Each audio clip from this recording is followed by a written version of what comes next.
طواف کعبہ counter clock wise کیوں کرتے ہیں؟ کھوج لگائی تو سائنسدان حیرت زدہ۔ کبھی سوچا ہے کہ کعبے کا طواف ہمیشہ گھڑی کی الٹی سمت کیوں ہوتا ہے؟ ہم تو اپنے پیارے آقا کی تقلید میں ایسا کرتے ہیں، لیکن جب تحقیق کرنے والوں نے اس پر کام کیا، ان پر راز کھلے، یہ محض ایک روایت یا پسند یا ناپسند کا معاملہ نہیں، بلکہ اس کائنات کے بڑے نظام سے لے کر چھوٹے ترین اجسام کا اس سے خاص تعلق ہے۔ طواف کعبہ اللہ کی پوری تخلیق کے متوازی ایک فطری حرکت ہے۔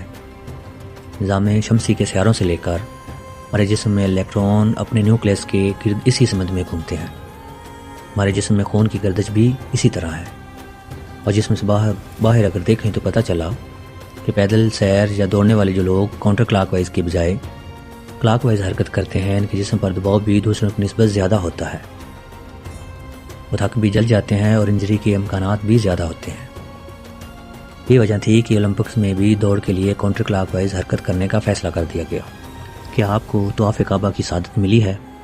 اللہ سب کو عطا کرے، بولو آمین۔